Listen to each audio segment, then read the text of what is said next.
같이 반갑습니다. 지난번에는 계시에 관해서 이야기를 했는데 성서 부분은 성서 신학 시간에도 많이 배울 수도 있고 또 만약에 요청이 들어오면은 뭐 강의를 한다든지 그것에 보충 설명은 어떤 부분에 설명이 필요하다 그럼 그 부분에 설명을 해드리도록 하겠습니다.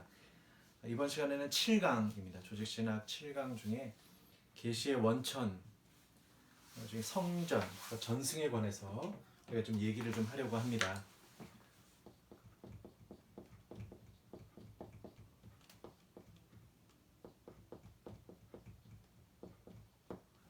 거룩한 어떤 것들을 이제 전달하는 전승이라는 건데요.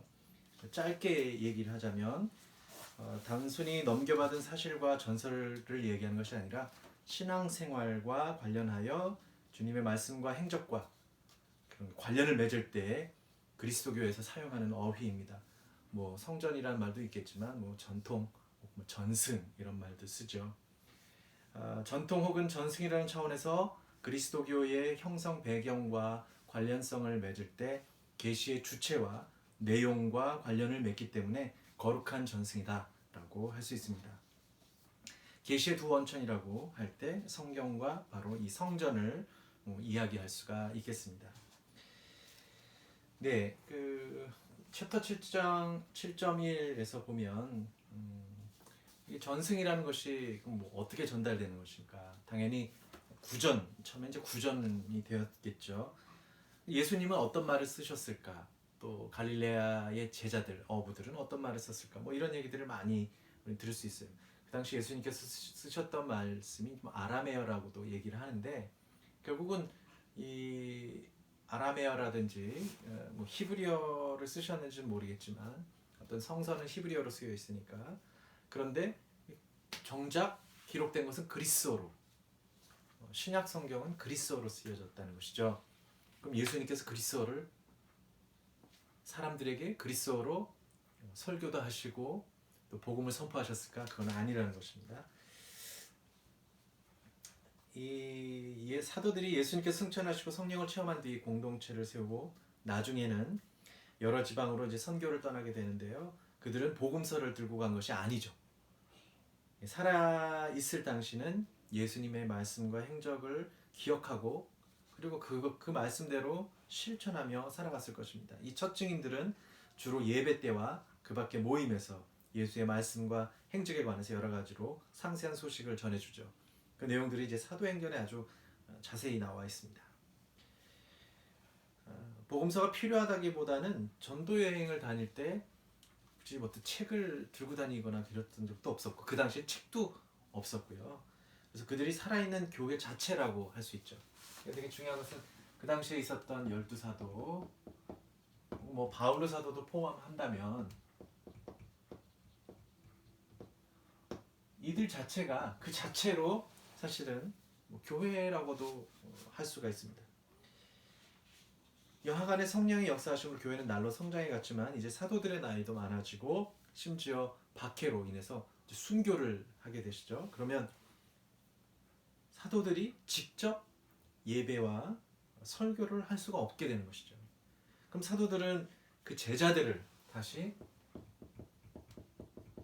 협력자로 삼기도 하는데요. 뭐 일설에 의하면은 스미르나의 주교 폴리카르포라든지 이런 사람들이 사도의 제자였다, 뭐 요한 사도의 제자였다, 뭐 이런 이야기도 전해지고 있습니다. 그런 분들이 이제 주교로서 혹은 교회의 지도자로서 또 교회를 이끌어가고 하게 되는 것이죠. 그러니까 이 첫 번째 증인들, 그 다음에 그 말씀을 들었던 두 번째 사도들, 제자들이 이제 협력자로 남게 되고요. 이 제자들이 또 말씀을 전하게 되는 것이죠. 사도 바울로 같은 경우는 이제 특별히 이제 교회 내에 다양한 직분을 가진 이들을 이야기합니다. 그러니까 사도가 있겠고, 예언자가 있겠고, 복음 전파자가 있었고, 목자가 있었고, 교사 등이 있었고, 또 예를 들면 뭐 카리스마티커라고 하는 그건 예언자에 속하는 경우인데요. 성령을 전파하는 사람들이 있을 것입니다. 근데 사람의 말이라는 것이 다르고 다르다고 해서 이 사도들의 이야기를 물론 예수님이 어떤 말씀을 전달하시고 행적을 봤던 이 사도들도 예수님의 말씀을 다 듣고 경청을 했겠지만 사도들이 다 똑같이 기억하고 똑같이 그 글을 쓴 것은 아니겠죠. 글을 뭐 전달한 것도 아니겠고요. 사도들도 각자의 기억이 제각각 달랐습니다. 그래서 제자들의 증언도 완전히 예수님의 말씀을 다 알려줄 수가 없었다는 것이죠. 복음사가도 다 복음의 이야기도 다르고요. 그렇습니다. 뭐 예를 들면 예수님께서 겟세마니 동산에 올라가셨을 때 세 사람만 데리고 올라가시죠. 그러니까 밑에 제자들이 있었겠지만 그 겟세마니 위에까지는 세 사람의 제자들만 데리고 갔어요. 예수님 또 거기서 좀 떨어져서 기도하셨겠지만 이런 것들도 보면은 예수님에 대한 기억과 어떤 강렬함이 사도들 사이에서도 조금씩 다를 수 있다. 그러다 보면 예수님 말씀과 행적을 서서히 이제 문헌화해서 이 사도들이 이제 세상을 떠나게 되고 순교하게 되고 그 제자들이 또 듣고 근데 이 제자들도 이 첫 번째 증인들의 제자들도 많이 이제 순교도 하고 막 이렇게 박해받고 그렇게 되는 것이죠. 말씀으로만 전할 수 없는 상황에 했을 때 문헌화 작업을 이제 하게 됩니다. 루가의 복음서를 보면 서론에 보면은 이 내용들이 잘 나와 있죠. 이러이러해서 자료들을 모아서 존경하는 테오필로님에게 드립니다. 이것은 내가 조사해본 바가 있기 때문에 그것을 다 보고 사실은 사실대로 정하고 이랬다는 그 어떤 편집의 원칙이라고 할까요? 편집의 원칙을 루가복음 1장 1절에서 4절까지 이야기를 합니다. 이 처음에는 교회라는 조직이 유대교와는 큰 구별이 없어서 유대인 회당에서 예수님의 뒤를 이어 제자들이 선포하였고 이제 설교를 했던 것이죠. 그 내용들이 이제 사도행전에 나오는데요. 근데 이들이 복음 선포를 하고 예배와 설교를 할 때 예수님의 말씀과 행적만으로만 가능했을까요? 그 당시에 이제 구약 성경이 있었다는 사실은 초기 그리스도교에 엄청난 도움이 되었던 것입니다. 유대인 회당에서 복음을 선포하였을 때 구약 성경도 함께 읽었으며 메시아가 예수 그리스도라고 믿게 되는 것도 구약 성경을 보고서 점차 깨닫기 시작한 것입니다. 그래서 예수님도 회당에서 이사야서를 이제 선포를 하시죠. 루가복음 4장 16절 이하에서 보면 그렇습니다. 마찬가지로 루가복음 24장에 보면은 이제 엠마오로 가는 두 제자들이 나오죠. 거기서 예수님께서 그 두 제자들에게 뭐라고 하냐면 모세 오경과 예언서와 그 밖에 성경을 예를 들어가면서 왜 메시아가 죽었다가 다시 살아날 수밖에 없는가를 이렇게 설명을 하는 내용들이 있습니다. 그래서 처음에는 마찬가지 초기 교부였던 유스티노 같은 경우는 주일이면 모든 이가 한 자리에 모여 사도들의 회상록, 복음서나 예언자들의 기록을 시간이 다 될 때까지 낭독하였다라고 이제 호교론에서 이제 전하고 있죠. 이 내용은 서기 150년경에 거행되던 예배에 관해서 전하는 말씀입니다. 그러니까 150년경이면은 벌써 이제 복음서가 많이 이제 정리가 되고 어떤 때이죠. 유대교와의 관계는 사실 거의 하나였다는 것이죠. 그냥 한 유대교의 한 섹트 정도, 그러니까 한 분파 정도였었습니다.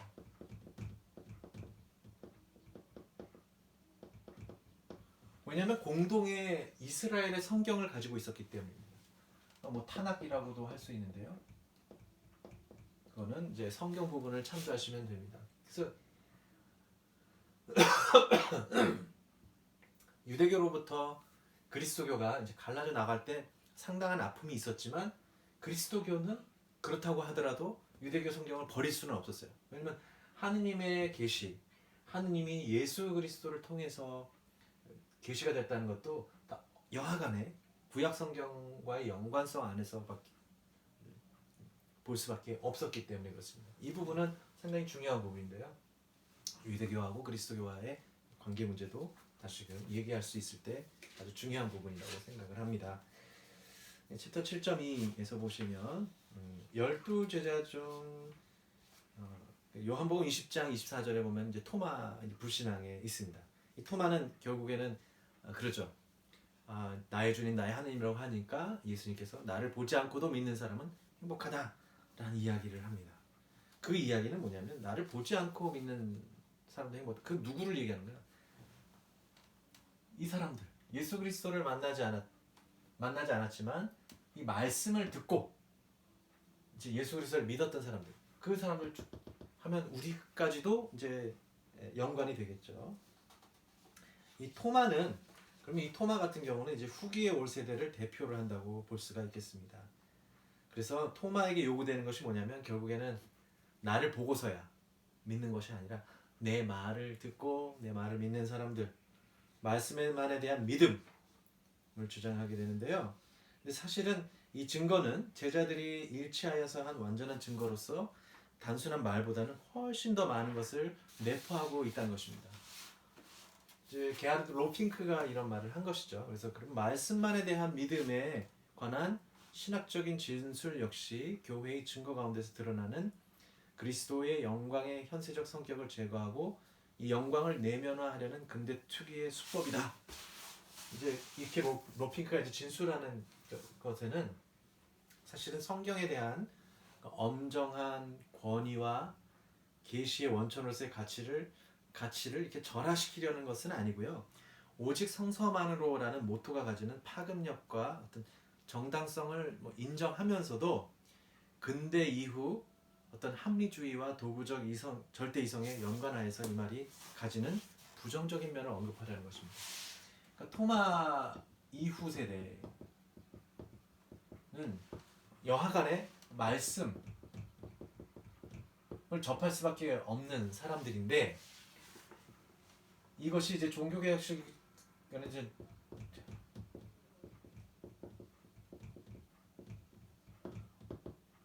오직 성경만으로 혹은 오직 말씀만으로 라고 하는 이 패러다임 안에 들어가면서 이것이 결국 무슨 얘기가 되냐면 그 외에 전해져 내려오는 규칙이라든지 어떤 전승이라든지 이런 것들을 다 단절시키는 일이죠. 근데 이것이 왜 그러냐면 근대 이후에는 그것은 어떻게 미신 아니야?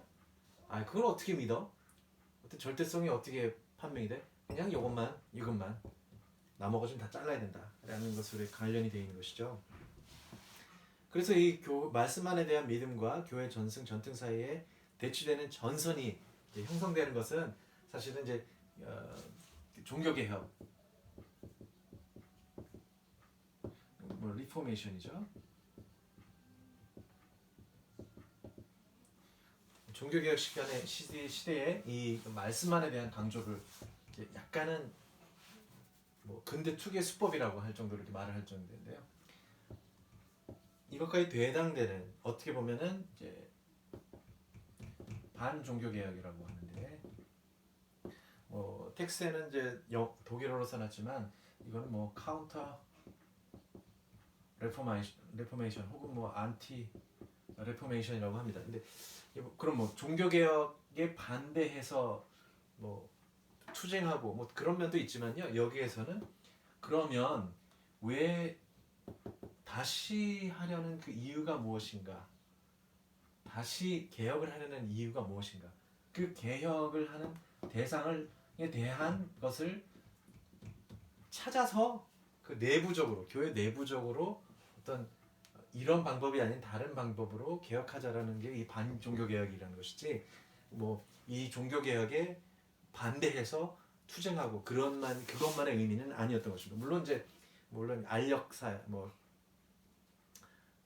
암투도 있고 싸움도 있었겠지만 그 원래의 의도는 이 말씀만으로뿐만이 아니라 우리 내에서 있었던 어떤 전해 내려온 것들을 어떤 식으로 새롭게 해석하고 교회 내적으로 해결할 것인가에 대해서 더 중점을 가졌던 것이죠. 이 종교개혁 쪽은 여기는 이제 끝났다. 이쪽 로마 가톨릭 쪽은 끝났다. 해서 이렇게 나온 것들이 이제 종교개혁 방법입니다. 물론 조금 다르죠. 이제 성공의 교회는 조금 다르죠. 왜 그러냐면 종교 개혁이 일어났을 때 1512년이나 13년에서 19년에 종교 개혁이 이제 막 불붙기 시작했을 때 헨리 8세는 이거 뭐 잘못된 것이라고 막 했었을 정도로 그렇습니다. 물론 이제 그래서 1533년경에 성공회에서는 이제 수장령을 내리게 되고 이제 로마 교회하고 이제 단절을 이제 시작하면서 어떤 면에서 이제 종교 개혁의 노선에 들어갔지만 이 대륙에서 있었던 종교 개혁하고 좀 차이가 다르게 일어나고 있습니다. 이 개혁 교회가 이 그럼에도 불구하고 이게 하나의 진영을 뭐 이쪽은 뭐 구 혹은 뭐 구교회 로마 가톨릭 이쪽은 이제 신교회 프로테스탄트라고 이제 이건 뭐 한거하다는 뜻입니다. 그러니까 다른 의미는 아니고 프로테스탄트는 한거하는 사람들 뭐 한거하다는 것은 이제 불의에 한거하는 거겠죠. 어쨌든 그 이름이 있는 겁니다. 이것이 뭐 나쁜 의미는 아니고 어떻게 보면 이제 양심을 걸고서 했던 것이기 때문에 그 당시엔 좋은 의미였죠. 그래서 개신했다는 것입니다. 개신. 새롭게 개혁했다. 뭐 새로운 개혁. 뭐 이런 뜻이겠죠. 개신교는 그래서 나오는 것인데 이 개혁교회가 그 사상의 뿌리와 초대교회와의 연속성을 그럼 주장할 수 있는 것이냐?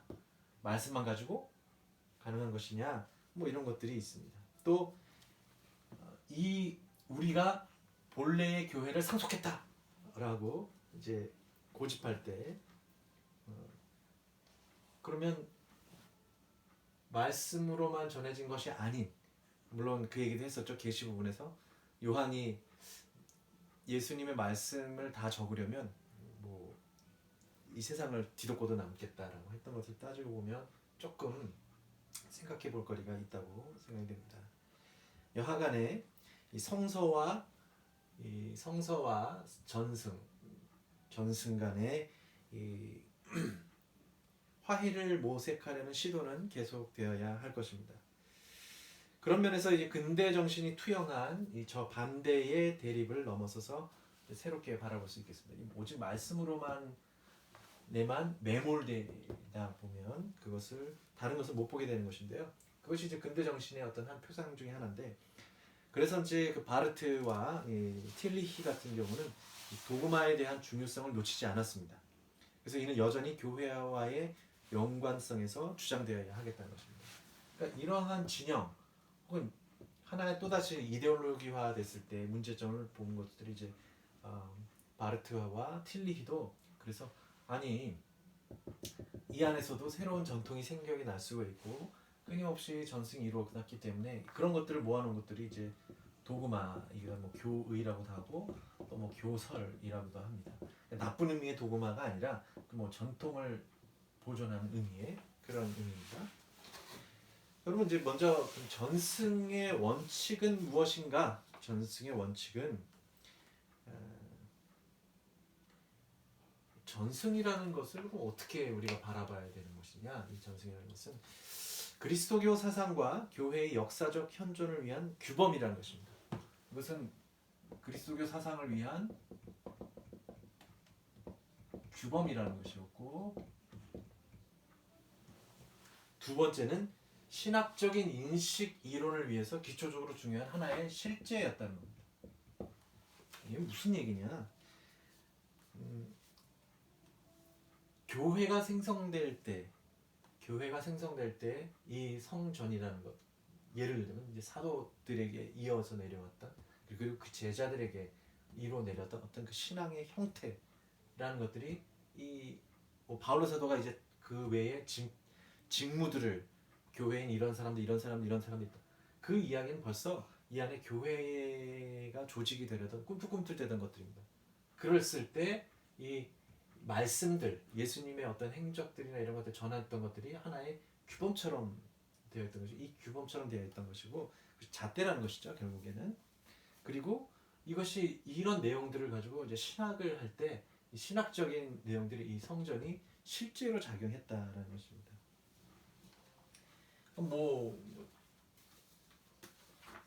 아니 그냥 말로써 전에는 말로써 뭐가 그러면은 그게 무슨 실제냐라고는 하겠지만 예를 들면 다리 건축을 할 때 다리를 다리를 건축을 할 때 그냥 막무가내로 다리 건축을 하지 않습니다. 무게를 어느 정도 받을지 공학적인, 수학적인, 뭐 건축학적인 모든 것을 다 해서 설계도를 마련을 하고 그렇습니다.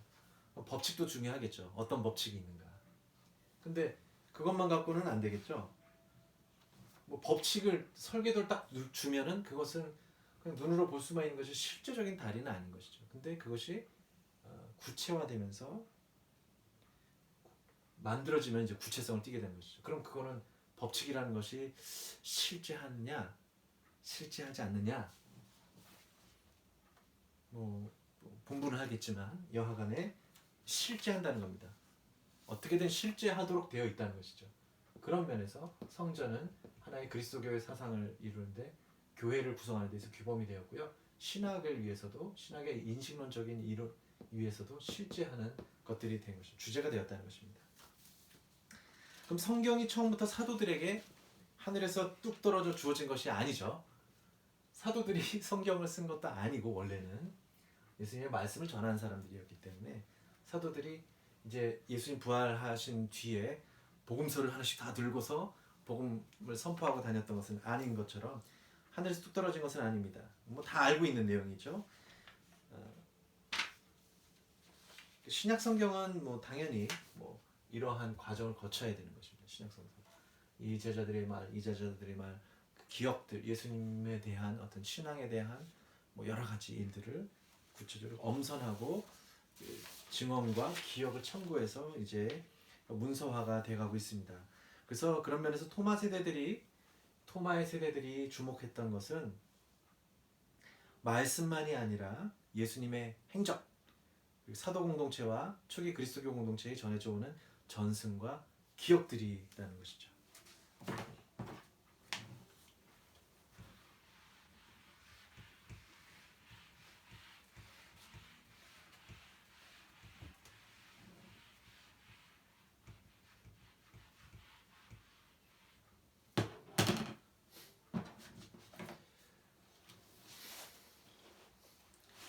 그래서 이제 그러면은 성경이 완성되지 않았기 때문에 성서가 완성되었지 않았기 때문에 신약 성서를 이야기합니다.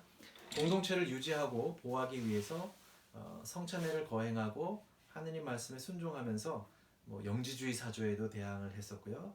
그랬을 때 세 가지 원리를 도구로 삼았습니다. 그 발생 순서에 따라서 보면은 그럼 어떻게 해서 이 교회를 유지하고 보호하고 공동체를 유지하고 성찬회를 거행하면서 말씀에 순종하고 영지주의에 대항하고 이랬을 때 어떤 식으로 대항을 한 것이냐? 첫 번째는 주교,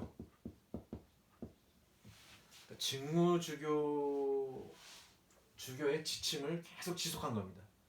그리고 두 번째로는 신경의 내용을 뭐 신앙 고백이겠죠? 신경의 내용을 이제 확고히 하기 시작했던 것이고요. 세 번째가 당연히 성경, 뭐 정경이겠죠? 정경화 작업을 해서 이루어진 성경입니다. 성서, 신약 성서. 자, 물론 이게 그럼 제일 먼저가 뭐냐? 제일 먼저가 뭐냐라고 하기에는 애매한 부분도 있겠지만 뭐 신경 부분은 조금 뒤에라고도 할 수 있고요. 근데 이제 주교직이 먼저냐, 성경이 정경화 먼저냐 이거는 정확하게 얘기를 할 수 없습니다. 그래서 테르툴리아누스 교부 테르툴리아누스 경우에는 이 초창기 공의회에서 신약 성경이 정경에 어떤 제한을 가하자라고 논의했다는 것이죠. 무슨 의미냐면 너무 많으니 뭐가 이렇게 좀 많으니까 목록을 정하고 어디까지를 정경이라고 하자라고 하는 겁니다. 테르툴리아누스가 155년경에서 약 220년경까지 뭐 살았으니까 거의 사도들의 제자들의 그 제자들 혹은 뭐 또 그 제자들이나 뭐 이렇게 되겠죠. 그러니까 그 당시만 해도 성경은 정경화되지 않았다는 겁니다. 근데 그 전에 주교들은 있었다는 것을 보면 봅니다. 이 글은 뭐 이 내용들은 성공의 신학자인 헨리 체드윅의 이야기입니다. 결국 이제 동방과 서방 교회가 그 신약의 정경을 받아들이는 데는 일치했습니다. 신약의 정경은 뭐 나중에 이제 27권이라고 이제 정하는데 구약은 좀 상황이 좀 복잡했죠. 구약은 상황이 좀 복잡해서 뭐 동방 교회와 서방 교회 좀 달라졌고 나중에는 뭐 당연히 우리 유대교하고도 좀 차이가 있죠. 그 부분에 대해서는 뭐 전에 성경에 관한 6강 부분에 강의록을 좀 참고를 하시면 되겠습니다. 그래서 성공의 교회에서도 마찬가지로 이 성서의 충만성에 대한 이야기를 좀 많이 하고요. 정경의 목록을 제시를 하고 있습니다. 또 보면 또 어떤 것들이 문제가 되냐 그러면 성경만이 가장 우선되는 것이냐라고 했을 때 보면 성공의 교회에서도 이제 에즈라 1권과 에즈라 2권이라고 표현을 해요. 그 당시만 해도 이것이 이제 그 39개 조항이 나왔을 때가 이것이 이제 조금 1500년 말 1600년도 넘어와서 이제 시작을 된 그 정립 더 엄밀하게 정립이 된 것이기 때문에 1600년대죠. 벌써 17세기로 넘어와서인데요. 에즈라 1권과 에즈라 2권 같은 경우는 어떻게 지금은 뭐라고 되냐면 에즈라서와 느헤미야서로 우리가 구분하고 있는데 원래 히브리 성서와 그리스 성서에서 에즈라서와 느헤미야서는 한 권에 치겼던 겁니다. 그러니까 그리스 성서는 70인역이겠죠. 근데 느헤미야서의 분리, 그럼 느헤미야서를 에즈라서에서 이제 분리하자 한 것들이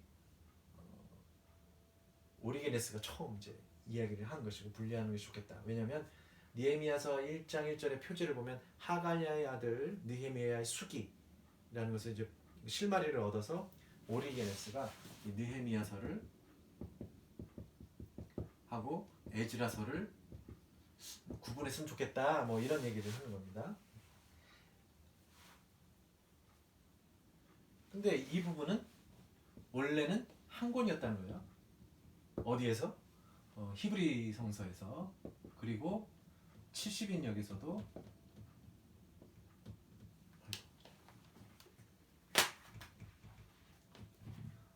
히브리 성서하고 70인역에서도 한 권이었다는 것입니다. 한 권이었다. 근데 히에로니무스가 이제 그 라틴어 성서를 이제 불가타라고 해서 이제 번역을 하기 시작합니다. 이 히브리 성서하고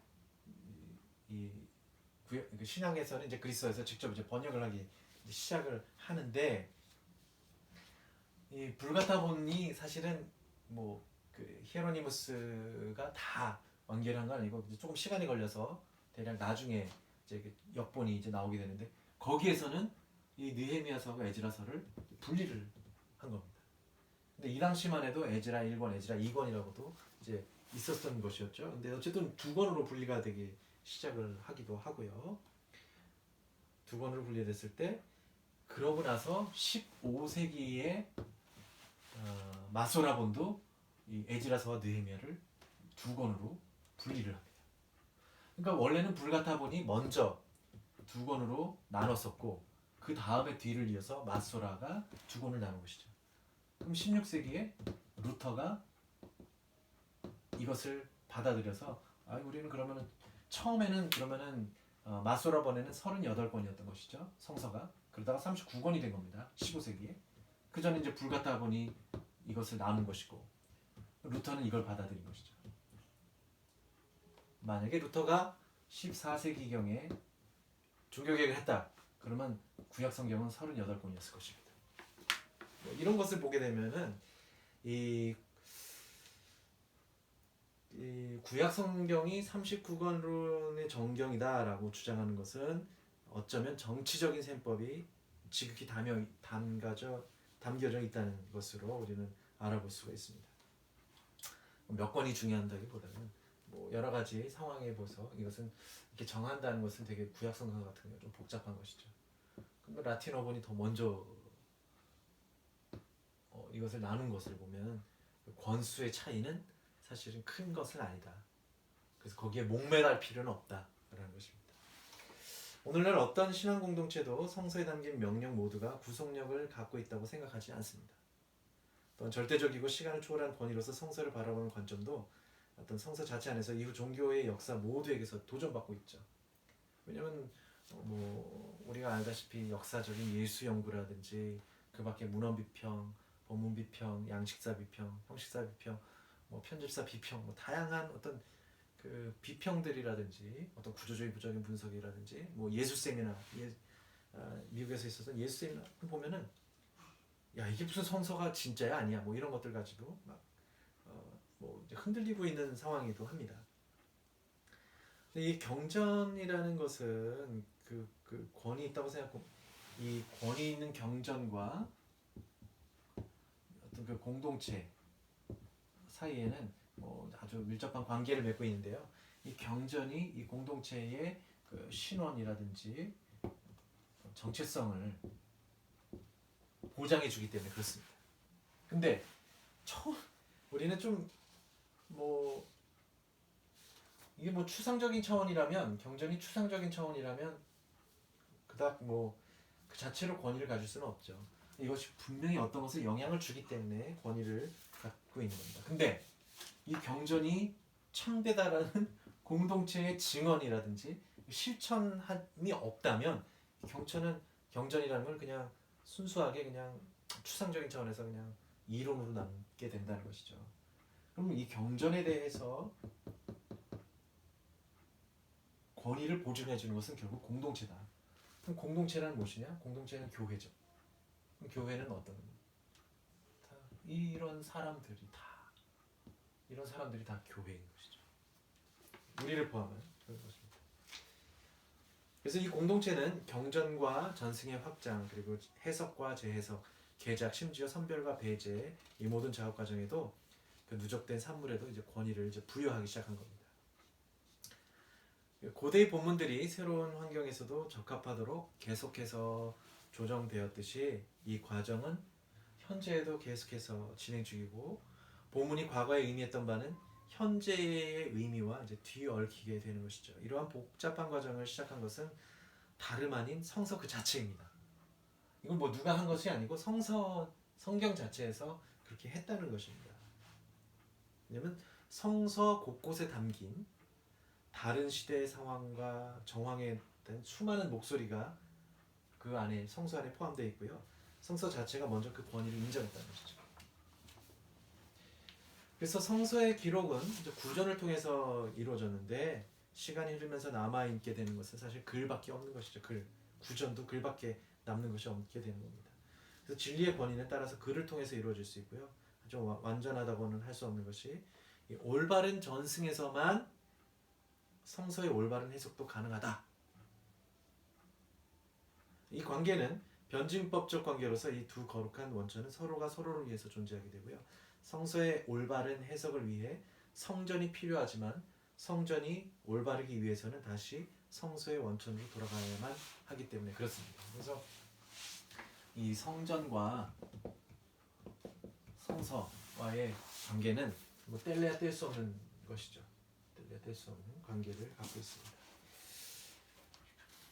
예.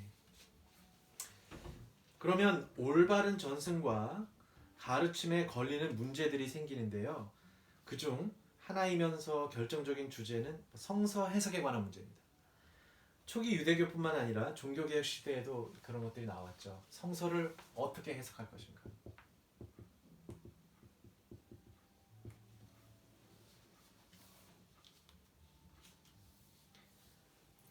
유대교 같은 경우는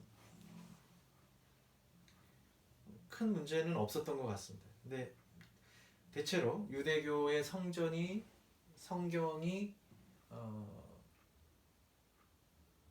확립되기 시작한 시기는 이제 바빌론 유배가 끝난 후로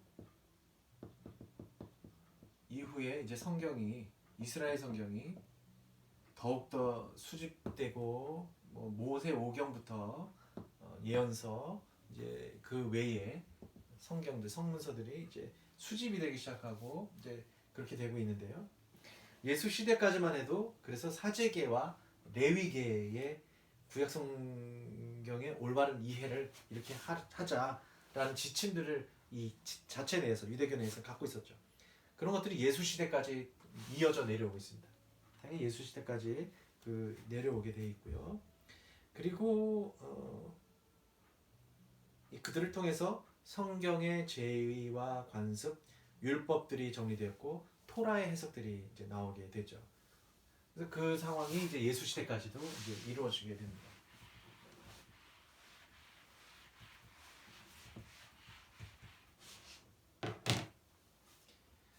성경에 대한 논쟁은요, 유대교와 갈라서면서 더욱 첨예화되기도 하였습니다. 그래서 성서 해석에서 이 서방 교회는 아우구스티누스에서 정리가 됩니다. 먼저는 이제 여하간 이제 오리게네스 같은 경우는 이제 헥사플라라고 해서 그 육본역이라고도 하고 그 6개의 성서들을 다 모아놓고 나열을 해놓고 비교를 한 것이죠.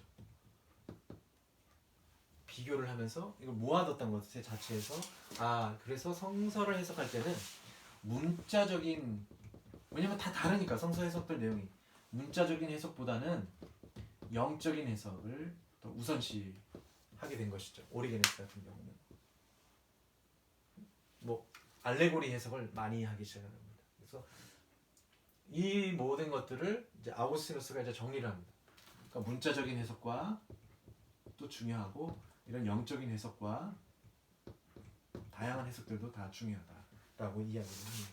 근데 이러한 것들이 이제 아우구스티누스의 그 그리스도교 교양이라는 책에 나오면서 이제 어떻게 우리는 성서를 해석할 것인가, 말씀 해석할 것인가에 대한 지침들을 마련하는데요. 이것이 뭐 중세 시대까지, 토마스 아퀴나스 시대까지 거의 유사하게 나옵니다. 근데 토마스 아퀴나스가 조금 다른 것은 이 개인 성서 저자에 관해서 이야기를 하기 시작하는 겁니다. 그래서 어떤 교회, 이때까지만 해도 어떤 교회 공동체가 이러한 지침을 내려줄 것이다. 교회 내에서는 이렇게 통용된 것이다. 교회 내에서는 이런 동의를 거쳤다. 뭐 이런 내용도 있겠지만 이 토마스 아퀴나스 경우는 각자의 그 개별 성서 저자들에 관한 것에 좀 주목을 하기 시작을 했고요. 그런데 그래서 뭐 더 발전한 것은 아닙니다. 그럼 이것을 받아들인 사람은 아마도 루터와 칼뱅이 아닐까 생각이 됩니다. 왜냐면 루터와 칼뱅은 어쨌든 개인적인 체험뿐만이 아니라 성서 저자에 대한 개인의 양심에 대해서 자각을 하면서 성서를 해석하기 시작하는 것이죠. 그러니까 개인도 성서를 해석할 수 있다. 뭐 이렇게 좀 길을 연 것일 수가 있겠죠. 이와는 또 반대로, 그래서 이 반종교개혁자들은 야, 어떻게 그럴 수 있느냐, 개인이 성서 해석을 하면 다 오류가 생길 텐데 교회의 전통 안에서, 교회의 전승 안에서 올바로 해석할 수 있다. 뭐 이런 입장들이 이제 다시 팽팽하게 이제 대립이 되고 있었던 것입니다. 당연히 종교개혁자들은 무슨 소리냐, 그냥 오직 말씀만으로 그냥 해야 된다. 그래서 종교개혁가들과 프로테스탄트 교회는 뭐 이런 전통이라든지 교회가 해석했던 모든 것들을 동의할 수 없다.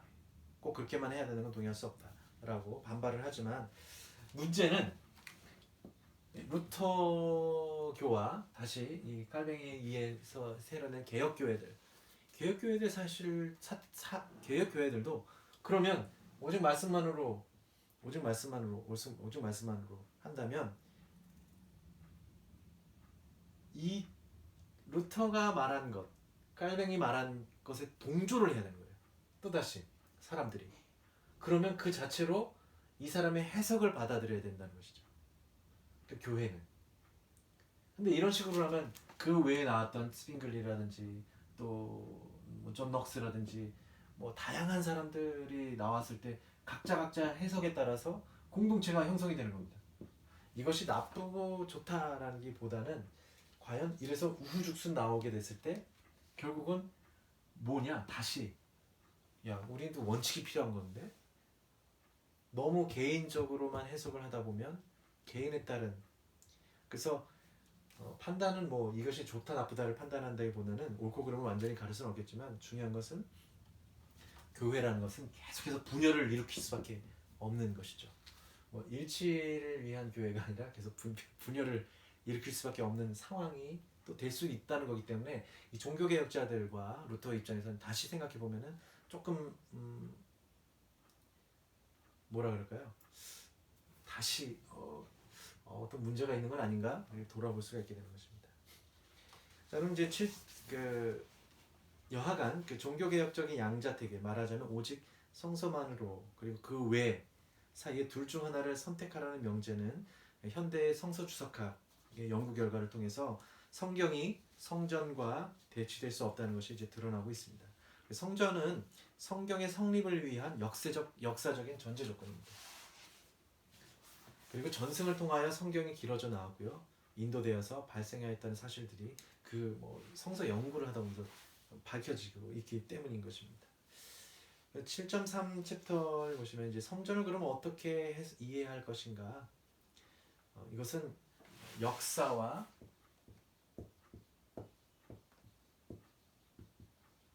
성경 안에서 다시 볼 수밖에 없죠. 성전을 그럼 어떻게 이해할 것인가? 왜냐하면 역사와 다시 성경 안에서 그것을 볼 수밖에 없는데요. 예를 들자면은 종교개혁 시대에는 이제 결국은 그 로마 교회와 갈라지고 그 전에 있었던 여러 가지 전승들이나 이런 것들은 다 버려. 그거는 전통이 아니라 그냥 인습이야라고 하면서 이제 성경만이 그 권위 비판의 자도로 이제 성경만이 이제 들어서게 되는 것이죠. 근데 다 알다시피 이 성경도 계몽주의 시대와 과학주의 시대를 지나면서 합리적으로 봐서 아유 성경이라는 것도 다 거짓이다 라고 막 공격을 받게 되고 배척받는 상황에 처하게 됩니다. 그래서 이 권위와 진정성의 토대가 무너지게 되면 결국 어떻게 돼요? 결국은 이 역사성과 전통을 뭐 어느 정도 배제를 하고 성경만 가지고 이 그리스도교 전체를 뒷받침하려고 했던 노력이 이 과학주의 시대에 계속 성경을 믿을 수 없는 것, 과학주의 시대에 믿을 수 없는 이건 뭐 말도 안 된다고 했을 때 그 교회를 뒷받침할 수 있는 모든 것들이 다 허물어져 버리게 되는 것이죠. 그럼 이게 무슨 얘기냐? 그럼 계시 자체도 하나님의 계시 자체도 변호를 하면서 해왔는데 이거 자체도 없어졌다는 것이죠. 이런 것도 이제 외부적인 것이고 그 교회 내부에서는 결국은 그 프로테스탄트와 그 로마 교회와의 서방 교회를 중심으로 좀 얘기를 하는 겁니다. 동방 교회는 좀 차원이 다르니까 여하간 역사적인 것을 어쨌든 단전을 하겠다라는 강력한 의지와 그래서 끊임없이 그 전승이라는 것은 성령은 끊임없이 흘러져 내려온다는 것을 지탱하는 것이기 때문에 그것을 보호하려고 하는 것들 간에 어쨌든 뭐 긴장 관계는 발생할 수밖에 없죠. 자 그러면 왜 그러냐? 성경이 당연히 성경은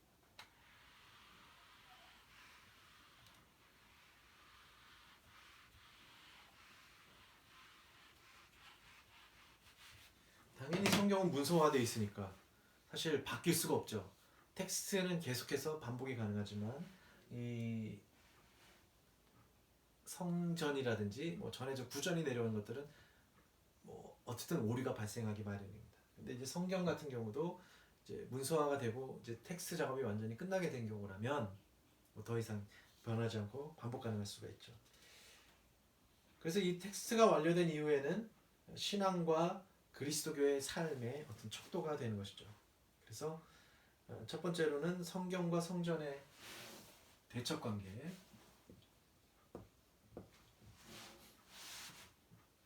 대척 관계를 두고 어떻게 그러면 할 수 뭘 생각할 수 있느냐? 다시 그러면 구전된 말들이 성경 안으로 텍스트화가 되는가를 보여주면 되겠죠. 그러면 이 성전에 대한 것들을 성경으로 우리가 증거 뭐 혹은 타당함 당연히 계시를 담고 있는 것이라고 이해를 할 수가 있겠고요. 또 두 번째 문제는 뭐냐면 그러면 이 구전이 되는 것이 전통이라는 이름으로 왔지만 이게 전통이 아니라 그냥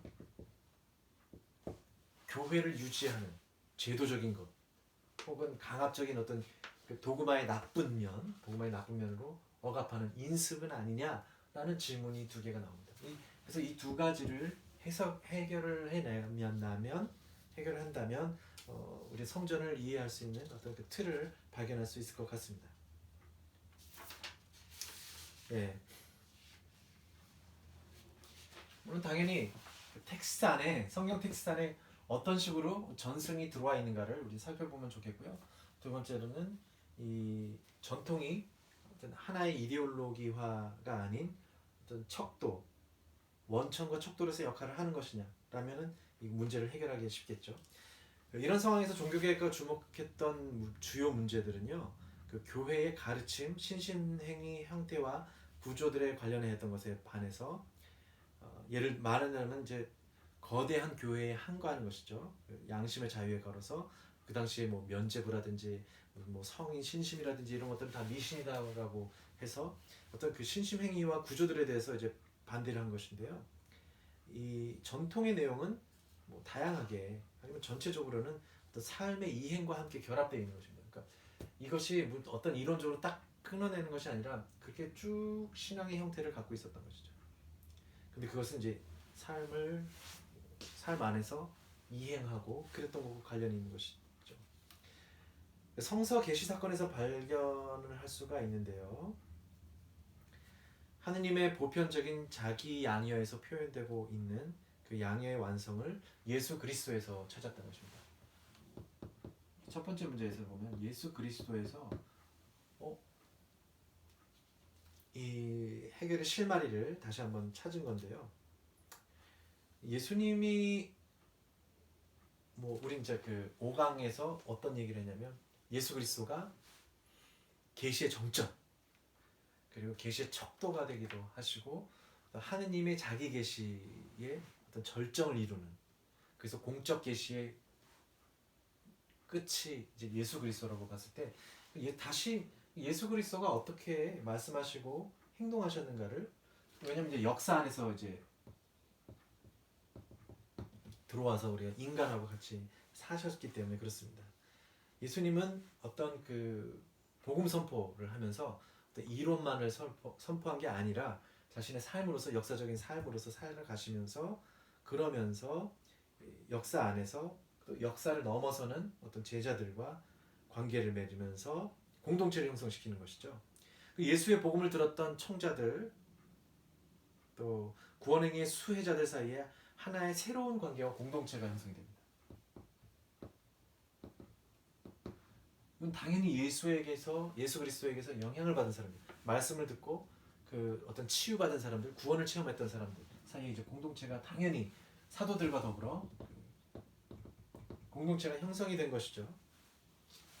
그리고 특히 식탁 공동체, 그리고 갈릴레아에서 예루살렘에 이르는 어떤 방랑 공동체 안에서 상징적으로 이제 발생을 한 것입니다. 물론 지금의 같은 교회 조직은 아니었겠지만 이것이 어떻게 보면은 운명 공동체와 같은 일을 한 것이죠. 같이 먹고 다니고 치유하고 죽음의 위협을 받고 그러면서 마지막 만찬을 나누고 뭐 이런 것들입니다. 이 행위 공동체는 예수의 죽음으로써 해체되고 해산되죠. 예수 그리스도가 죽으니까 다들 뿔뿔이 흩어졌다고 하는 것과 같습니다. 그러나 부활하신 분, 예수 그리스도의 부활 이후에 또 성령의 은총을 해서 공동체가 새롭게 태어납니다.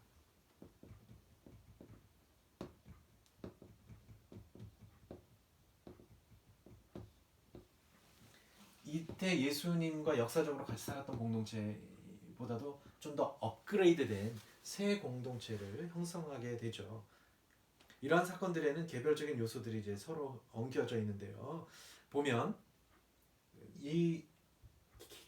이것 안에는 예수 그리스도를 통한 하느님의 계시가 산발적으로 막 있습니다. 선포의 말씀이 있었죠. 예수께서 선포했던 것 그리고 그것을 전했던 제자들이 있었고요. 신앙 고백의 말씀이 있습니다. 나는 하느님을 믿습니다. 당신이 하느님의 아들이 그리스도임을 내가 믿습니다. 나의 주님 나의 하느님 뭐 이런 것들이 있습니다. 또 실천의 명령과 뒤따름의 신앙 실천이 있어요. 나를 따르려거든 내 십자가를 지고 와라 라든지 또 산상수훈과 같은 곳에서는 뭐 다양한 계명들이 있죠. 또 이들은 서로 형제 자매라는 어떤 그런 운명 공동체를 가족 공동체를 있었고요. 함께 기도를 했었고요. 기도할 때 예수 그리스도를 통해서도 기도하고 막 그랬던 것이죠. 또 공동체 전례 제의들이 그 안에서 있었습니다. 기도하는 방식, 같이 모여서 감사의 빵을 나누고 그 잔을 마시고 서로 음식을 나눠 먹었다라든지 그 성찬례가 이 안에서 나와 있죠. 이런 것들이 결국에는 이제 후에 성사라는 이름으로 교회에 이제 남아 있게 되는 것이고요. 또 성서에는 이런 것들이 그런 것들이 이제 부분 계속 다양한 방식으로 이제 표현이 되어 있습니다. 예수에 의해서 도입된 이 모든 운동은 결정적으로 전통 과정의 내용과 과제를 위해, 즉 전승된 것들이라는 것이죠. 다시금 예수 그리스도에 돌아가서 보면 예수 그리스도의 행위와 말씀 안에서 이런 것들이 공동체를 형성을 했었고, 당연히 그 안에서 다양한 내용들이 성사로서 이제 상징화되고, 또 성경 안에 당연히 그 고스란히 들어가는 것을 우리는 볼 수가 있습니다. 이 사도단과 초기 공동체가 그 복음의 실천과 하느님 나라의 상징성을 공동체를 통해서 이룩해야 하겠지만, 또 다양한 내용들을 전체적인 운동 안에서 승화를 시켜야 되는 겁니다. 예수 부활 이후 승천 이후에 그 성령이 도래한 이후에 또 그랬을 때 어떻게 했느냐? 복음의 선교적인 선포와 주님을 이제 더 이상 나자리 예수가 아니라 그분을 하느님의 아들 예수 그리스도, 또 메시아라고 부르는 일을 막 시작을 했었고요. 또 복음을 선포하려고 그랬죠. 그 다음에 세례를 주기 시작합니다. 당연하죠. 이제 세례를 그럼 어떻게 해야 됩니까? 요새 지금 부활식이긴 한데요. 우리가 어떻게 해야 됩니까? 베드로 사도한테 물어보니까, 설교를 들으면서 자, 성령 세례를 받으십시오. 세례를 주기도 하고요. 또 공동체들이 모여서 어떻게 했냐면 성찬의 전례 모임을 하는 것이죠. 그러면서 성령이 내리고 또 그 경험을 나누고, 또 공동체 생활 가운데서 이제 다양한 봉사 활동들이 막 생기게 되죠. 직무가 생기게 되는 것입니다. 이런 것들은 이 하느님 나라를 건설하겠다라는 커다란 복음을 위해서 하느님 나라를 건설하겠다는 모든 그 다양한 것들이 전체적인 운동 안에서 이제 하나로 묶이게 되는 것이죠. 이 내용들은 결국은 문서로 정해지는 것이 아니라 삶으로서, 말로서 이렇게 전해져 내려오다가 나중에 실천되다가 결국엔 나중에 그럼 이 성경 안에서 이제 모이게 되는 것이죠. 그래서 보면 이 두 번째로는 이런 말씀을 고스란히 받아들고 이런 운동 하에서 이 내려오는 말씀들을 계속 꾸준히 행하고 전하고, 내가 무언가가 좀 달라졌다 하면은 다시 그 전해져 내려오는 말씀을 듣고, 또 그분 행동을 보고 교회의 공동체의 모습을 보고 자기 고치고 이렇다고 보면은 그것이 단순히 전통이 인습으로만 해석이 되겠는가라는 문제를 볼 수가 있습니다. 그래서 보면은요, 되게 재미있는 것이 어떤 그리스도교 교파 중에서 꽤 많은 교파 중에서 다 초대교회로 돌아가자라는 모토가 계속 나옵니다. 초대교회로 돌아가자는 모토가 되게 나옵니다. 성공회 교회에서는 옥스포드 운동이 대표적인 이해가 되겠고요. 그 로마 가톨릭 교회에서는 1930년대에 그 프랑스에서 누벨 테올로지라는 경우하고, 바티칸 공의회에서 계속 초대교회로 돌아가자라고 해서 개혁을 하기 시작을 합니다. 마찬가지로 이제 프로테스탄트 교회에서는, 개신교회에서는 19세기 말에서 20세기 초에서 보면은 새로운 어떤 그 교부 운동, 역사에 관한 것들에 대한 연구를 하다 보면서 교부 운동들이 많이 하게 되거든요. 결국은 이 모든 초대교회로 돌아가자라는 것에서는, 초대교회의 모습을 돌아가자고 했을 때는 교부 연구하고 관련을 맺습니다. 교부 연구랑 관련을 맺고 있습니다. 네, 그러면 이 성전을 이렇게 해석을 할 수 있습니다. 그러면 자, 이제 첫 번째 문제에 대해서는 우리가 어느 정도 이 성전이라고 하는 것들이 성경에 텍스트화되어 있다라고 우리 이제 어느 정도 대답이 좀 되었을 것이라고 보고요. 두 번째 문제를 조금 더 깊이 들어가려고 합니다. 두 번째 문제를 사도성과 가톨릭성에 대해서 이야기를 합니다. 둘째 질문에 아직 첫 번째 질문은 다 됐지만 둘째 질문은 아직 조금 미비하겠죠. 그 성전에 관해서 그리스도교에서 가장 처음 언급한 사람은 누구냐면 바로 바울로 사도입니다. 바울로 사도는 그 데살로니가서를 1서를 서기 한 49년에서 한 51년이나 뭐 요 사이 대략 요 사이에 썼다고 하는 것이 이게 최초의 성경입니다. 편지지만 최초의 성경으로 그 정경으로 최초의 성경으로 우리가 이제 받아들이고 있는 것인데요. 이 사도 바울로는 자신과 다른 사도들을 하느님 말씀의 계시의 증인으로서 그리고 진정한 계시의 보증인으로서 소개를 합니다.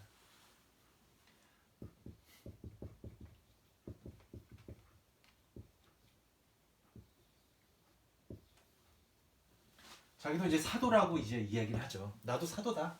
나도 사도다. 이 사도를 사도라고 이제 자기를 하고 그럼 계시의 증인이다. 하느님의 계시, 예수 그리스도의 계시를 받았고 그걸 다시 전달할 것이다. 라고 소개를 합니다. 이 사도적 전승이라는 규범적 역할이 이미 최초의 신약 성경 저작들에서 이렇게 나타나는데요. 이 사도 바울로가 이제 데살로니가 1서 2장 13절에서 보면 공동체 사람들을 이제 칭송을 합니다. 그가 전한 하느님의 말씀을 인간의 말이 아니라 하느님의 진실로 하느님 말씀을 받아들였다는 것입니다. 하느님 말씀을 받아들였다는 것이 뭐냐면 계시를 받아들였다라는 얘기죠. 그 사람들이 결국은 데살로니가 사람이 받아들였다. 인간의 말을 매개로 하였지만 사도들의 선포를 통해서 하느님 말씀으로 알아들었다는 것입니다. 이제 첫 단계가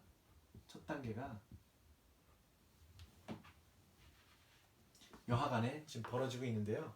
첫 번째 단계의 그 바울로 사도는 그래서 그의 권위, 바울로 사도 자신의 권위와 다른 사도들의 권위를 확증하는 두 가지 중요한 점을 이제 갈라디아서 1장 15절에서 17절에서 이제 언급을 하는데 첫 번째, 사도는 부활하신 분의 자기 계시의 증인이 된 것입니다. 그러니까 사도는 부활하신 분이 예수 그리스도겠죠. 이분도 이제 자기 계시를 한 것이죠. 결국엔 이 증인들이라는 것입니다. 사도들은 그리고 예수 그리스도의 죽음과 부활을 겪은 공동체의 고백을 전해 들은 자.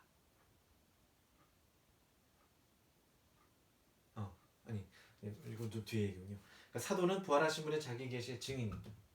그리고 두 번째는 하느님 말씀을 선포하기 위해서 주님에 의해서 파견된 사람들입니다.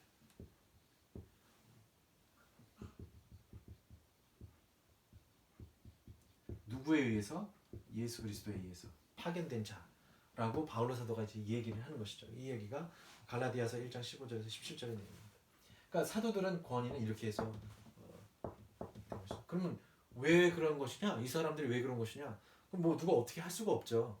이 권위를 인정한 것은 예수 그리스도께서 사도들을 부르셨다는 것을 밖에는 뭐 어떻게 찾을 수가 없고요. 이것은 바뀔 수가 없는 것이죠. 한번 벌어진 일이라는 것이죠. 그러니까 그것이 하나의 어떤 권위를 가지고 계시의 당지자가 되고 또 이것이 하나의 예수께서 그렇게 하셨다라는 것이 그냥 내려오는 겁니다. 그럼 어쨌든 전승된 것이죠. 사도로서. 그러면 바울로 사도는 어떤 입장인가? 바울로 사도는 이제 고린토전서 11장 23절에서 25절 사이에서 나오는 건데요. 바울로 자신은 하느님 말씀의 선포자로서 동시에 직접적인 계시의 증거자인가 이제 아울러서 자기도 들었다. 나도 들었다. 나도 계시를 들었다. 나도 계시를 받았다고 증거를 하고요. 그리고 또 첫째 사도 베드로죠. 예수와 최후의 만찬을 함께한 첫 사도의 증언을 전해받았다. 사도의 증언을 전수했다. 그 이야기입니다. 또 세 번째로는 이 사도의 증언만 들은 게 아니라 이 열두 사도가 있었던 초기 그 성령을 받았던 그 공동체의 최초의 공동체의 증언을 들은 자입니다. 이 사람들의 말을 들었다는 겁니다.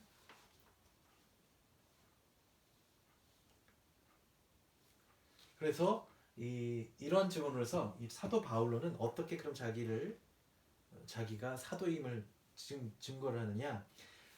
내가 전해받은 것이 진실함이라는 것을 예루살렘에 있는 첫 사도의 선포와 또 예루살렘에 있는 모교회, 예루살렘 그런 공동체의 그 전승의 증거가 일치하다. 그래서 찾은 것입니다. 처음에는 그러니까 바울로 사도도 자기가 사도임을 증거하기 위해서 나도 계시를 받았다. 하지만 사도들의 계시를 사도들의 어떤 증언을 받은 것이고 공동체의 증언을 들은 사람으로서 나도 사도다라고 이제 확증을 하면서 그렇게 된 것입니다. 그럼에도요, 이 사도 바울로는 교회의 전승의 생성에 결국은 나도 계시를 받았다는 것에 또한 당연히 성경을 쓰면서 아주 훌륭한 일을 한 것이죠. 당연히. 그래서 이제 전승의 생성을 한 것이죠. 이 편지글이라는 것이 사실은 어떤 정경이라고 하기엔 되게 지금 보기에는 뭐 그렇긴 하겠지만 그것이 전하고자 하는 말씀이었다는 것입니다. 예수 그리스도의 말씀을 예수 그리스도의 캐리그마를 어떻게 해석을 하고 그 나름대로 공동체에 전달하려고 했었던 해석이 들어가 있는 것이니까 그런 것처럼 자기도 전통을 하나 세운 겁니다. 바울로의 전통을 하나 세운 것이죠. 따지고 보면 그렇게 해서 자신과 그 전승을 하나로 이제 일치를 시킨 것이죠. 그리고 이 그 가르침에 순종을 했으면 좋겠다라는 것이 이제 로마서 6장 17절에 나옵니다. 근데 여기서는 자신이 보고 들었던 증언의 어떤 경력, 야 나도 들었어, 나도 들은 사람이야, 나도 그 사람 만났어, 그 사람이 나를 보증해줬어, 그런 경력을 나열하는 것이 아니라 그 선교 사명의 근거를 찾기 위해서 그런 겁니다. 이거 목표는 뭐냐? 결국은 선교를 하기 위해서. 선교를 하기 위해서 이러한 것들을 자기가 받아들인 것이죠. 근데 이제 바울로 사도가 갖고 있었던 문제의식은 무엇이냐면 그러면 이러한 전승, 사도들로부터 내려오는 전승들, 그리고 모교회, 예루살렘 모교회가 갖고 있었던 이런 전승들 가운데서 뭔가가 좀 부족한 것이 있지 않은가? 의문을 제기하는 게 뭐냐면 예수 그리스도를 첫 번째로는 예수 그리스도를 진정으로 이해하고 있는가? 인식하고 있는가? 뭘 인식이나 이해나? 인식하고 있는가? 그리고 두 번째로는 예수 그리스도의 의도를 알 수 있는가? 이 두 가지 부분을 문제의식을 제기를 하고 있습니다. 그 부분이 아마 필립비서와 갈라디아서에 나오는데요. 어쩌면 바울로 사도는 12사도가 있었던 예루살렘 모교회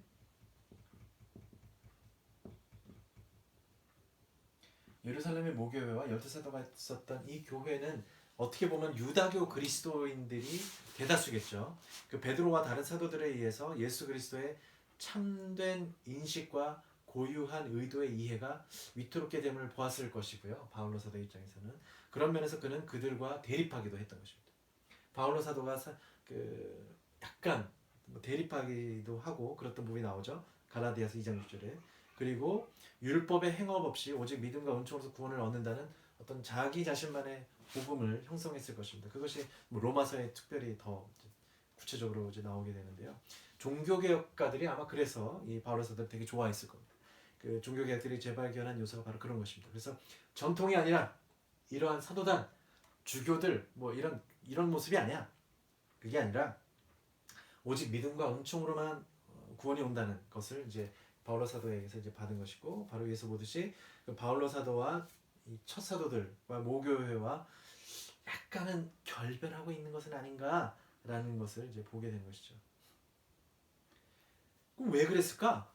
왜 이런 이 사도들과 예루살렘 모교회가 예수 그리스도를 진정으로 인식하고 있는 것인지 예수 그리스도의 의도를 정말 정확하게 알고 있는 것인지라고 의문을 가졌던 그것을 한번 우리가 보게 되면 바울로 사도가 예루살렘의 그 사도단으로부터 권위를 인정받은 건 맞아요.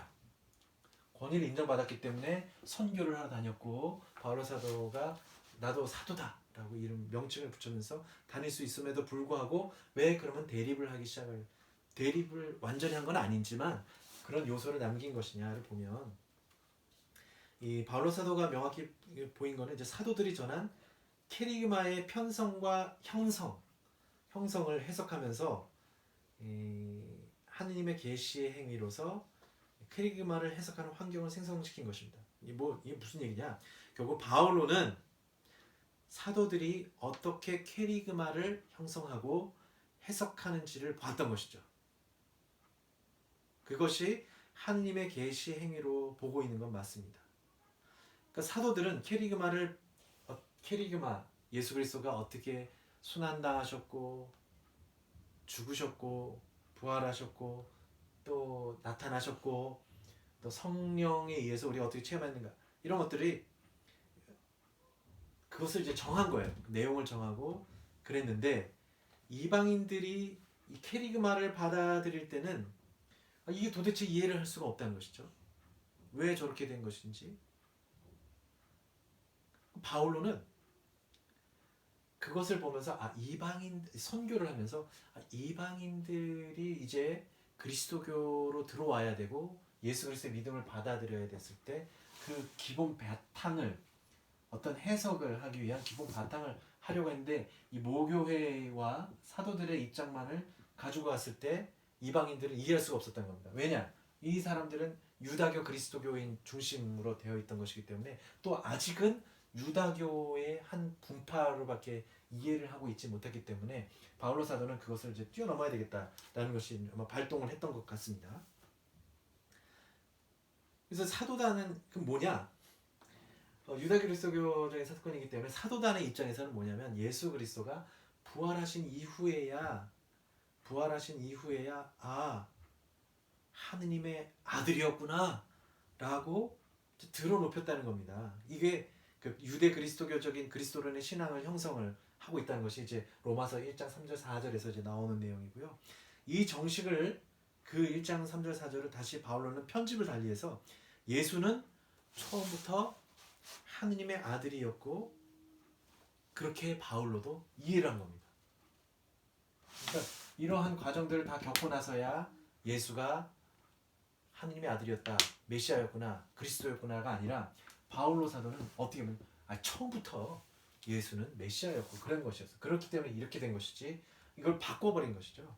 어떻게 보면 이렇기 때문에 그 부분이 이제 갈라디아서 4장 4절과 로마서 8장 3절에 나옵니다. 어떻게 보면 이제 선제 그리스도론이었고 그것들이 이제 헬레니즘하고도 이제 맞아 떨어졌기 때문에 더욱더 이방인들이 예수 그리스도의 교회, 예수 그리스도를 믿는 부르심에 아주 더 적합한 환경을 이룰 수 있게 된 것이 이제 바울로 사도가 노렸던 것이라고 보는 것이죠. 그래서 이제 예수 그리스도의 복음을 고정시키거나 축소시킴으로써 현재의 상황을 고려하지 않기를 이제 바라는 것인데요. 근데 당연히 여기서 이제 부닥치는 상황은 뭐냐면 이제 그 12사도를 중심으로 하고 예루살렘 유대교 그리스도교인들의 어떤 전통을 지키려고 했던 것에 어떤 뭐 부닥침이겠죠. 할례를 해야 된다. 그래도 음식 규정이 있어야 된다. 그런 부분들이 이제 사도행전과 바울로 사도의 그 서간에서 다 나오죠. 그런 것들이. 그래서 그런 면에서 바울로 사도는 우리가 조금 사고의 이해, 예수 그리스도를 어떻게 받아 인식해야 되고 예수 그리스도의 의도를 좀 더 광활하게 이해를 해야 된다라는 것을 이제 방향을 틀게 되는 것이죠. 근데 바울로 사도는 그래서 한편으로는 첫 사도들과 모교회로부터 인정을 받았고요. 또 때가 되면 바울로 사도는 모교회를 방문을 합니다. 선교가 이렇게 됐다. 방문을 하죠. 그러면서 자기 자신을 피력을 하기도 하고 또 다른 한편으로는 이런 새로운 상황을 맞이했을 때 전승이 어떻게 변화해야 되고 선교 대상이 어떻게 해야 되는가를 꾀하게 되고 있는 것입니다. 이 점에서 바울로 사도에게서 예수 그리스도의 복음을 해석하는 일이 구원론적인 목표 방향으로 바뀌어야 된다. 그러니까 그냥 어떤 그 모교회 내에서 유다교 내에서 그냥 머무를 것이 아니라 새로운 교회 이방인들을 위해서 우리가 구원론, 우리만 구원될 것이 아니라 모두가 다 구원될 수 있는 것으로 목표 방향을 바꿔야 된다라는 것을 이제 시사를 하는 것이죠. 이제 복음이 새로운 규범으로 들어서니까 이러한 내용들이 새로운 전승이 생긴 거죠. 사실 어떻게 보면 새로운 전승이 생기고 이래도 돼, 이런 음식을 먹어도 돼, 또 할례를 꼭 받지 않아도 돼. 이 새로운 전승이 생긴 것이 이제 들어오기 시작해서 물론 대립 관계를 하게 됐지만 이제 점차로 이제 율법 중심적인 이제 유다교 그리스도교에서는 조금씩 이제 율법 그 유다교 율법을 우리가 지킬 필요가 없다라는 것이 이제 점점 이제 늘어나게 되는 것이죠. 또 그래서 그렇기 때문에 바울로 사도는 당연히 권위를 인정을 할 수밖에 없었고요. 교회가 분열될 수는 없었기 때문에 늘 예루살렘 모교회를 동향을 했지만 새로운 교회를 위해서라도 결합되면서도 또 분리되면서 이런 노력을 끊임없이 한 것이죠. 그러니까 바울로 사도 입장에서는 누구든지 복음 선포를 위해서, 그에게는 구원을 위해서는 인간 누구도 내치지 않고 그들이 예수 그리스도를 믿고 성령을 받도록 복음이 전파되지 못하도록 막는 모든 것에 대항한 것입니다. 그래서 마찬가지로 공간 복음에서도 새로운 해석에 대한 다양한 본문들이 등장하였고요.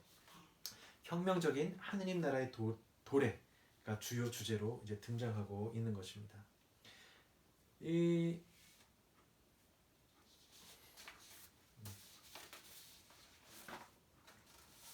두 번째 단계로 이제 넘어가게 되면 첫 번째 단계가 이렇게 되고요. 그럼 이 사도 시대 이후 이제 교회의 고심은 계시의 전승을 어떻게 유지할 것인가에 이제 머무르게 됩니다.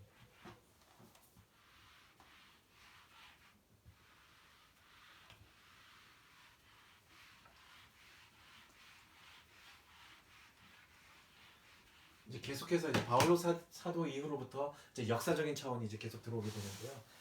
이 사도 시대 이후가 이제 문제가 됩니다.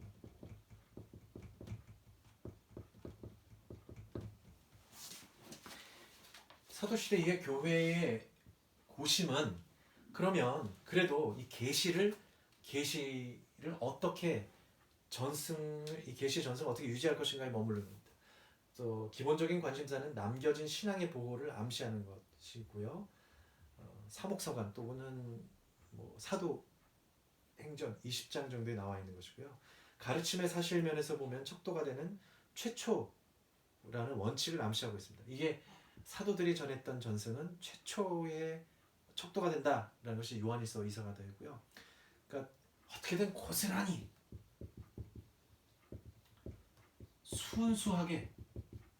순수 가르침을 보존해야 된다. 이게 첫 번째 아마 교회가 해야 될 일로 이제 알아들었던 것이죠.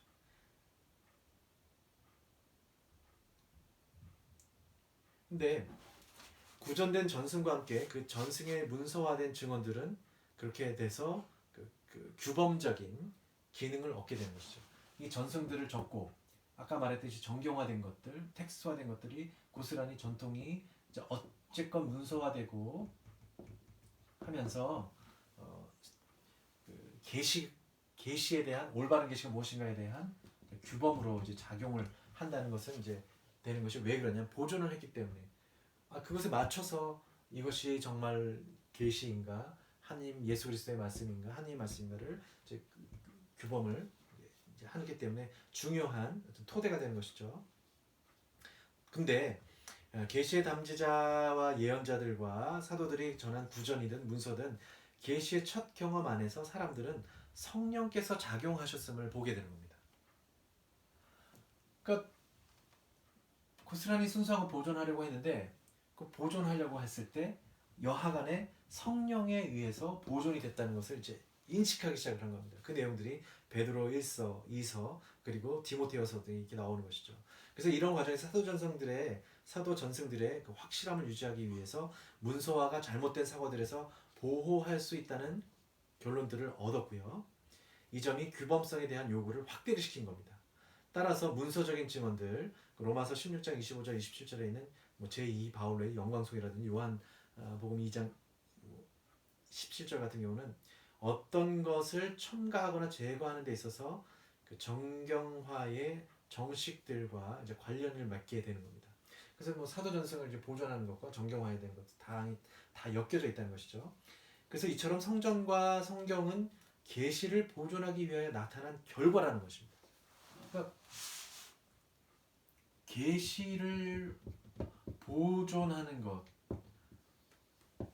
보존하기 위한 것들이 뭐냐면 하나가 성전이었고 성경이라는 것이죠. 이건 하나의 매체가 된 것입니다. 결국에는 이 매체예요, 매체.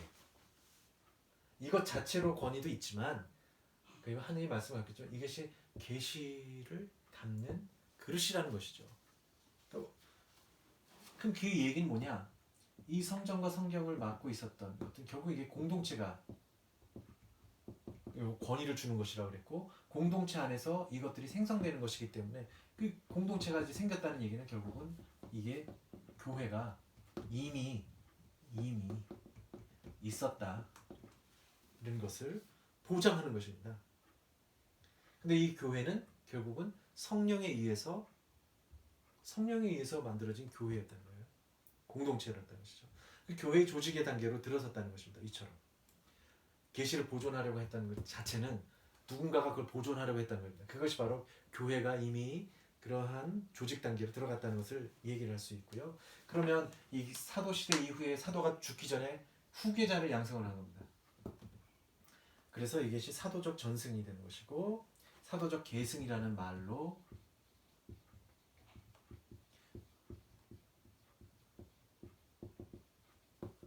계승이 된다는 것이죠. 그래서 아직까지도 주교 서품이라든지 할 때는 어떻게 하느냐? 주교들이 모여서 안수를 통해서 이제 사도직의 후계자로 이제 인정을 하면서 그렇게 하는 것이죠. 이런 것의 경우들은 다 주교제 교회에서는 다 동일하게 일어나고 있습니다. 직무의 순차적인 승선과 증여는 전승의 지속성을 위한 수단과 척도로 표현되었고요. 그 형식적인 권위 요구를 합법화. 그래서 이 권위라는 것이 이랬으니 권위를 갖는 거야 라는 합법화라는 장치라기보다는 이 사도적 계승의 부르심 안에서 역사 안에서만이 증거가 된다는 것입니다. 척도로 표현되는 것이지 이것만 주어진다고 해서 다 권위를 인정받는 것이 아니라 사도로부터 이어오는 것에 대한 부르심이라고 알아들은 거죠. 부르심, 소명 그런 걸 알아들은 겁니다. 그래서 주교들이 주문받은 것이 뭐냐? 주교들이 주문받은 것은 이 사도적인 전승을 전승에 대한 그 사도적 전승의 책임을 가지고 그것을 증거하고 보존하고 또 그런 겁니다. 그것이 이제 교회 안에서 일치를 이루면서 교회 안에서 증거되고 책임을 가져서 보존되기를 하는 역할을 이제 주교들이 이제 주문을 받게 되는 것이죠. 그 테르툴리아누스가 무슨 얘기를 하냐면 성경은 교의의 도구였다라고 얘기합니다. 교의의 도구. 성경이 교의를 교의에게 야 이래라 저래라 했던 것이 아니라 처음에 교의의 도구였었다는 것이죠. 교의의 도구였고 그 교회 자체가 성경이 교회 자체가 아니었다는 거예요. 처음에는. 그렇지만 그래서 이 사도적 이후의 사도적 전승이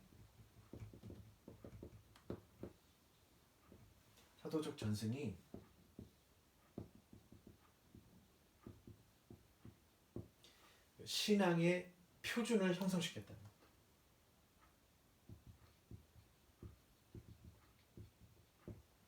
신앙의 표준, 신앙의 기준, 신앙의 척도를 형성시켰다는 겁니다. 이 신앙의 표준이라는 것이 성서 위에 군림하는 것이 아니라 성경의 토대를 성경이 야 너가 맞아라고 토대를 뒷받침해 주는 것이라는 거고요. 그래서 이 신앙의 표준이라는 것이 성경 정경을 위해서 존립했던 교회의 첫 번째 정경이라고 말을 할 수가 있습니다. 자, 그러면 사도시대 이후 이게 속사도 시대라고 하는데요. 이후에는 이렇게 됐었고 그 다음에는 교부 시대로 넘어오게 되죠. 교부 시대에서는 그래서 다양한 교부 시대에는 오히려 더 다양한 이단들이 나오게 됩니다.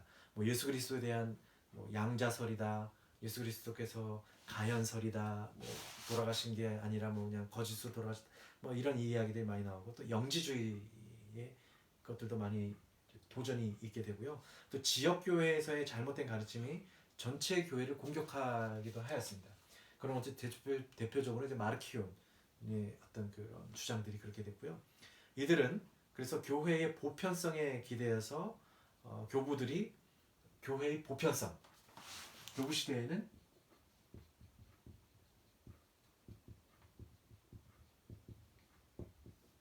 보편성을 가지고 방어를 한 것입니다. 그러니까 지역 교회에 공격을 해올 때 보편성에 대해서 방어를 하고요. 그러니까 아리우스주의처럼 아리안주의가 아니라 아리우스주의네요. 아리우스주의처럼 전체 교회가 대세로 흘러갔을 때는 전체 교회가 그럼 전체 교회가 많으니까 보편성을 띠일 것처럼 보이는데 전체 교회가 대세로 흘러갔을 때는 고대성을 소환해서 이겼다는 거예요. 지금 현대에 아주 득세하는 이론으로 교회가 지금 망가져가는 것이 아니라 우리가 전승되어 왔던 처음에 그 올바른 믿음에 대해를 소급을 하면서 이것을 현대의 이단들을 이 현대 이단들이 더 그 당시 아리우스가 전체 교회를 다 당연히 동방교회죠. 전체 교회를 다 휩쓸고 있었고 서방교회까지도 다 휩쓸고 있으려고 했던 때였거든요. 그럴 때 고대성을 가지고 그것을 방어를 하기 시작을 했다는 것입니다. 그래서 나타난 그 논쟁들이 그러면 어떤 것이냐, 성경을 어떻게 해석할 것인가 라는 문제가 나왔었고요. 그 첫 결과로 나온 것이 니케아 공의회에서 나왔던 그 신앙의 고백입니다. 신경이겠죠. 뭐 신조라고도 하고요.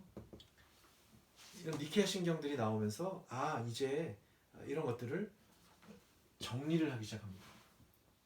그래서 공의회를 통해서 회의하고 동의하고 일치를 이루는 작업들을 합니다.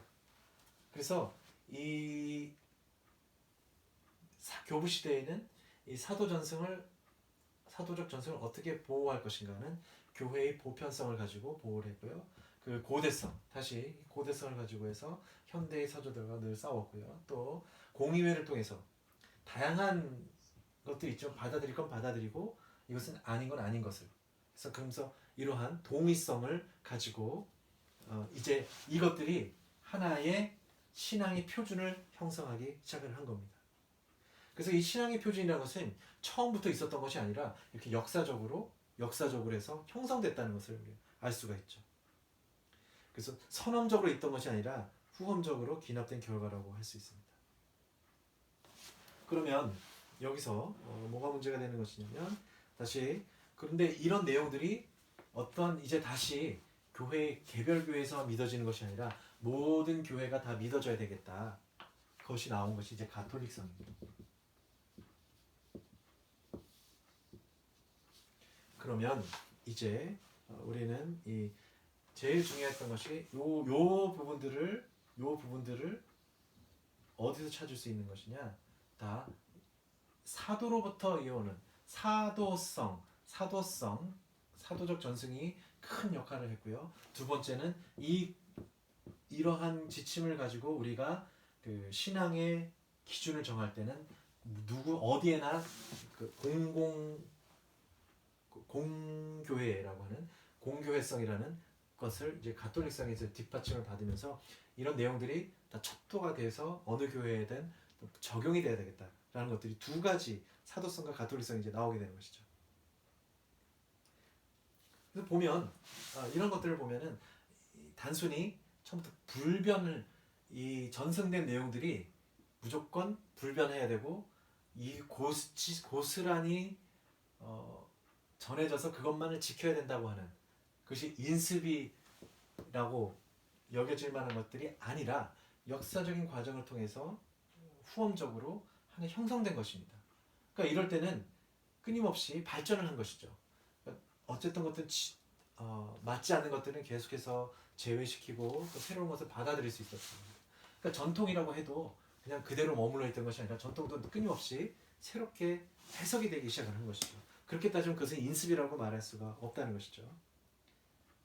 그래서 우리가 알고 있는 이러한 그 사도적 전승의 성전은 전통으로서 고루한 인습이 아니라 언제나 창조적이며 근본적인 전통이라고 우리는 말할 수가 있겠습니다.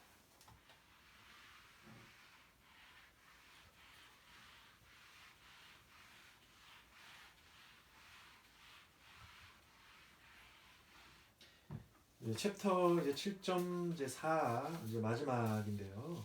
이 교회는 그럼 결국에 이제 이러한 과정을 통해서 이제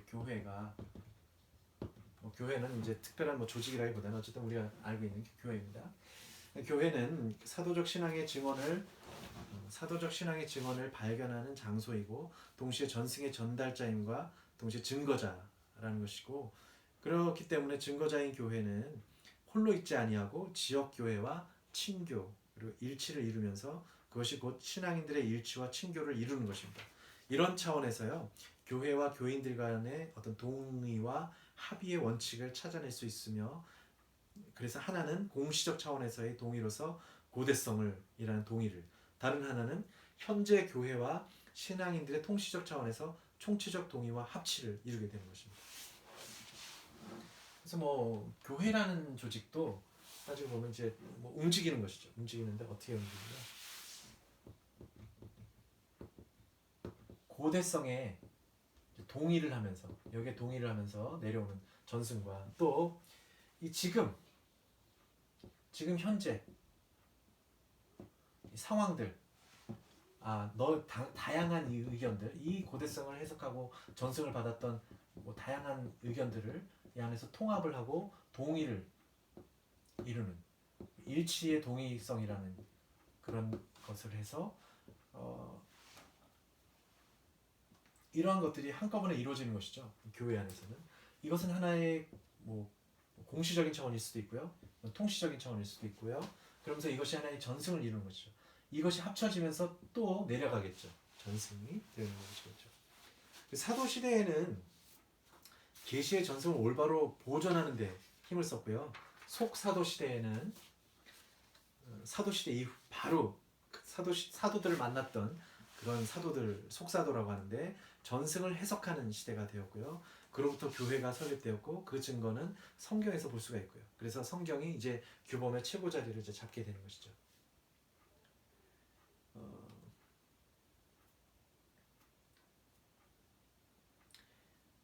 계시의 궁극적인 원천을 성경과 성전이라고 하기에 앞서서 하느님의 말씀이신 예수 그리스도와 또 성경과 성전을 생성하게 한 성령을 사실 어떻게 보면 계시의 궁극적인 원천이라고 할 수가 있겠습니다. 그래서 예수 그리스도의 말씀과 행위 그리고 성령이 교회가 시대의 징표를 읽게끔 하는 은총과 지혜가 여전히 작용하고 교회를 변화시킨다는 믿음에서 우리는 여전히 그 계시가 전달되고 살아있다고 볼 수 있을 것입니다. 그래서 예수 그리스도로 다시 돌아가게 될 수밖에 없는데요. 혹은 이제 성령, 예수 그리스도는 역사적으로 유일하게 일어난 사건입니다. 그 뒤에 예수 그리스도가 또 나타나셨다, 여인의 몸을 통해서 나타나셨다는 얘기를 하진 않죠. 그분의 말씀과 행적에 대해서 세대를 거쳐서 이제 전해봤습니다. 예수 그리스도의 말씀과 행적이 세대를 거쳐서 이제 전승이 되죠. 이것은 어떻게 보면은 통시적이죠. 통시적 차원입니다. 하지만 그 보편적인 교회와 지역과 부분교회 모든 공동체들이 전해받은 이 말씀이든 행동이든 전통이든 이런 것들을 지역교회에서 지금의 우리가 살고 있는 지역교회에서 그것을 살아가는 데 있어서 각 교회마다 인도교회, 미국교회, 영국교회, 프랑스교회, 한국교회, 중국교회, 다양한 그 교회는 또 그 나름대로의 어떤 신앙을 해석하고 받아들이는 것들이 다양하게 그 상황에 맞게서 펼쳐가잖아요. 그럼 그 안에서는 또 동의가 이루어진 겁니다. 왜냐면 교회가 생성되어 있기 때문에. 그렇게 따지면 여기서는 통시적 차원에서 이제 이런 것들이 계속해서 벌어지고 있다고 우리는 볼 수 있습니다. 우리는 성경을 통해서 성전이 형성되는 과정을 찾아볼 수가 있었고요. 또한 성전의 다양한 요소들이 성경 안에 녹아 들어가 있다, 텍스트화되어 있다는 것을 볼 수가 있었습니다. 그래서 성전을 그대로 고수하기만 하고 배타적인 잣대로만 사용한다면 그 성전은 사실 고루한 인습이 될 것이겠고요.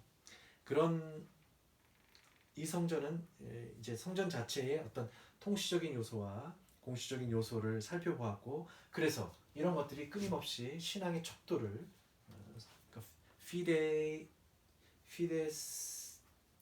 레굴라라고 하는 피데스 레굴라라는 것을 항상 형성을 해왔다는 것, 유동적이라는 것이죠. 그래서 전통의 긍정적인 면모를 찾아볼 수가 있었습니다. 그래서 오늘날 계시의 전수자로서 교회의 사명은 이 성전을 현장이라는 이해 지평 안에 올바로 적용하고, 그러면서 뭐 반성하면서 해석학적인 선순환을 일으키는 일이 아닐까 생각을 해봅니다. 우리는 그래서 이 성전이라는 것을 단순히 물론 어떻게 받아들일지 모르겠습니다. 성서만이 오직 성서만으로라기보다는 성전 안에서 함께 작용하는 계시의 두 원천으로 바라봐야 되겠고요. 그래서 이 계시에 대한 이야기를 이제 마무리를 하는데, 그럼 그 다음의 내용은 당연히 아까도 말했듯이 예수 그리스도에 관해서 이제 본격적으로 이야기를 하지 않을 수밖에 없죠. 다음 시간에 예수 그리스도에 관한 내용을 가지고 공부하도록 하겠습니다.